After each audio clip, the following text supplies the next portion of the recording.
Hey there, welcome to another episode of the Cutting Room Floor. This past Sunday, we looked at a passage in the book of Ephesians that is pretty, for some people, be pretty controversial. Some people will hear these words, they'll hear Paul talk about marriage and submission, and they point to this as one of the ideas that's really wrong with what the Bible teaches, because Paul seems to be emphasizing this idea of submission, and that some people hear that and they interpret that and they take that to mean that Paul is suggesting that women and wives in marriage are inferior to men. And of course, some men have actually used that to justify being controlling or manipulative or even abusive of their spouse. And so when you come to a passage like this, or some that look at this and they want to sort of be rid of it, they want it out of the Bible, or they look at it and they will argue that this is one of the reasons that you can't really trust the Bible, because the Bible is outdated, it's outmoded, it was written for a particular cultural context, but it really doesn't have a lot of relevance today. Now, what I actually want to do is maybe push back on that a little bit. But first, I think it's important to acknowledge and to recognize that in no way does a passage like the one that we looked at on Sunday, in no way does a passage like that, and in no way does the biblical idea of submission justify any form of abuse. It does not justify any form of controlling behavior or manipulative behavior on the part of a husband. I think as we go through this, you will see that properly understood, the proper understanding of the biblical picture of submission simply does not allow for that. There's absolutely no room to interpret the passage in that way. And so if you're looking at the text in that way and using it in that way, you're completely misunderstanding it, what the text means. There's a little bit of cultural context that I think is helpful to include here, and I did make some mention of this on Sunday, but I'll maybe go a little bit more into it.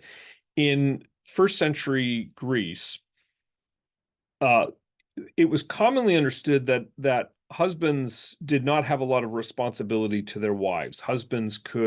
They would be married, but the marriage and the family was primarily an economic and a political or a social institution. And so it allowed for the transfer of property from one generation to the next. It allowed for some stability within the broader society. But husbands, it was sort of understood that husbands they'd be married, the wife would bear children for the family, and then you could pass the family property and the family wealth down to the next generation. But often husbands would seek mistresses on the side, they would seek other women, and that was commonly understood and it was commonly accepted. And so one of the things that Paul is doing in this text is he's actually challenging that very notion. He's showing how the gospel, when it's properly understood and when it's properly applied, the gospel actually sort of takes the social institution of marriage and transforms it into a place where the husband is to be serving and loving his wife far more than he otherwise might think that he had a responsibility to do. So Paul is actually, he's in some ways, the words of Ephesians chapter 5 would be maybe more challenging for the husband. They would actually put a greater responsibility on the husband than what a husband might have been expected to do in the broader culture and broader society. So um, women, whereas men often had, all these mistresses and they believed that they could really behave any way they wanted. Paul says, no, that's not actually the case. You have responsibility to your wife. You have a responsibility to mirror the very care and love of Christ for his bride. You have to show that in your marriage. Your marriage has to reflect that. And so while we hear today, modern culture hears the idea of submission. The idea of submission is a very radical and countercultural idea and maybe offensive idea. In Paul's day, it maybe would have been the opposite, where the calling on husbands would have been the countercultural idea. It was commonly understood in Paul's day, I think, that wives did have to honor the authority and the leadership of their husband. That really wasn't that much of an offensive idea. That wouldn't have ruffled too many feathers back then. Um, what Paul does do, though, is he connects that submission to the role of the church in relationship to Christ.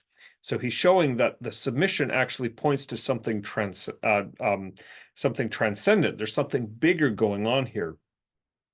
And I think that's one of the things that's really critical to remember, because for those that want to do away with the idea of submission, for those that believe that it's an outdated idea or an outdated reality, something that's no longer in effect, that introduces a rather difficult problem.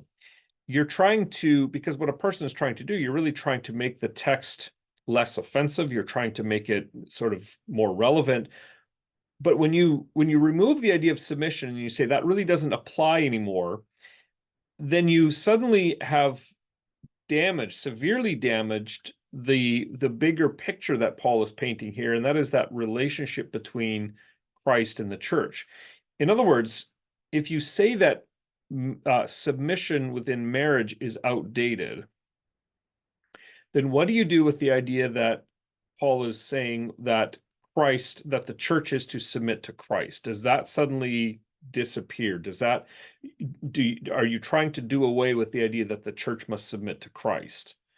Or are you trying to say, well, the church still has to submit to Christ, but marriage is no longer a picture of that relationship between Christ and the church? You see, so the two have to go together. If you try to dismiss submission as something that is inappropriate or outdated, you do severe damage to the bigger metaphor, the bigger picture that Paul is trying to paint.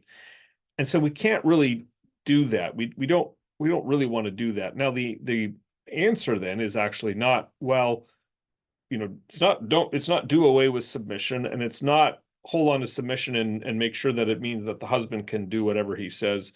What the response is, and the proper understanding, is to understand that submission and love go hand in hand. The responsibility of the wife and the husband go together.